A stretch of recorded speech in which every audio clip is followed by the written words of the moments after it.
So the funny looking tooth that I have is what happened was I even waved to the guy that was at the store. I was down the second hill and I looked up and I waved at him. And the next thing I know, I turned and looked and then I didn't keep the boundaries of leaving my hands on the handlebars. Wow, right onto the pavement with my face. And I still, so some of the consequences of these boundaries that need to be either obeyed by yourself or not necessarily obeyed, but applied to have the developed relationship with other people. It's really important to remember that there are certain things that you need to adhere to so that you're in a respectful way to either others or your own self. Otherwise, you can get injured. That was a perfect example of it. Yeah, it goes back to, I think, the thrill seeking that you were talking about, Kevin, as well. I think for our brains, right, evolutionary and the brain, everything else, we're hardwired for certain things. We're hardwired for influence as well, right? So we want to be able to, when we talk about the tribalistic ways that we think about things back at evolutionary times back then, is really about who was the most powerful, how are we going to eat tomorrow, kind of thing. And I have to assert my particular power over you in order to get us fed and watered and things like that. I think there's also the reward system you talked about, like, oh, the thrill is here. Oh my gosh, I'm getting something out of this. I'm going to push a little bit more.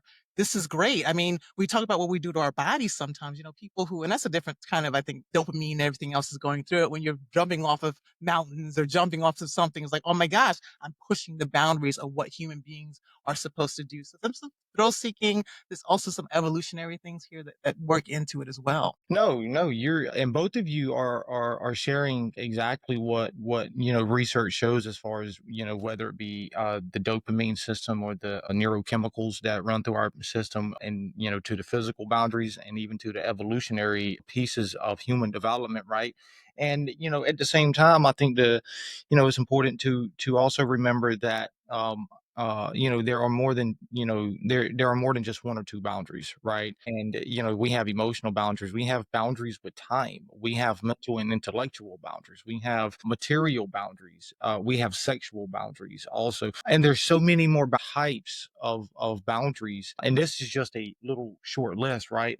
But there's so many, and so boundaries transcend just the physical, right? Of, oh, don't touch the burner. I mean, if we feel burned out, right? Like that's a type of emotional, physical, cognitive exhaustion, right? And so to help combat some of that, the burnout, it takes literally us putting some boundaries up, whether it be social media boundaries, whether it be taking a vacation at work, whether it be going on a skiing trip. I don't know, I'm just coming up with some ideas here, but there's ways to combat some of these, to put some boundaries up is what I'm trying to say. What are your thoughts, Miss Tanya? Yeah, but before we get there, you're right. There are some ways we can do that.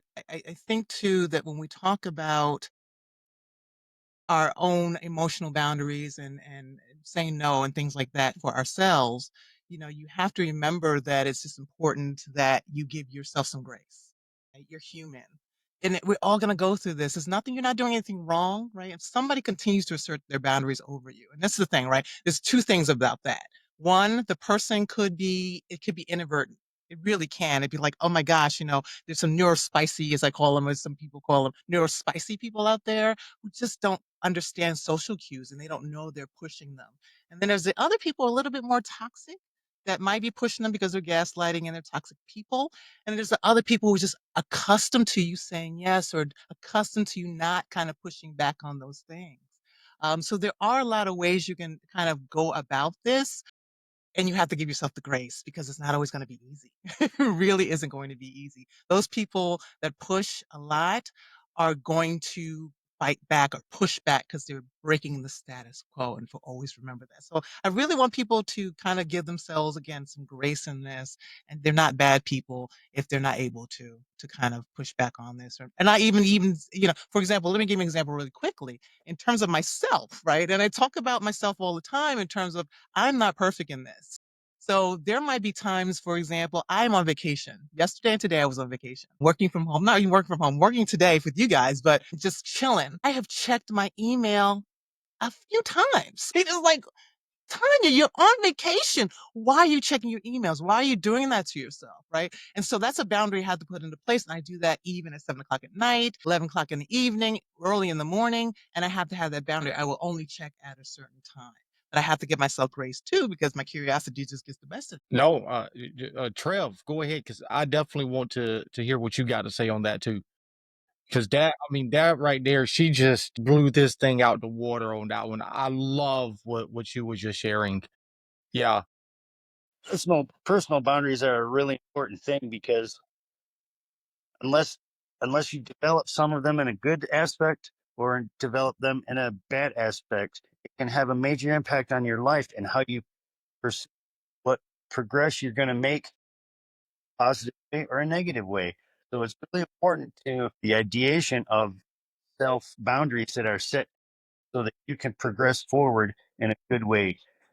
That was what I had to give to the people that I was involved with during my professional career. And it was a difficult set of respect to have because there was rules and regulations, policies and procedures, and a relationship being established with them in a professional way. So it was really important to show that there were really no boundaries there, but yet you still had to adhere to the ones that were expected so that you could help them develop and understand that they have to have maybe major behavioral uh, adherence or major mental work that they need to do with themselves and be encourage them to be able to do those things. I just know that some of the people that I had to supervise were very popular in their negative behavior, so they didn't know how to adapt in that way, only to the negative aspect, and that was their way to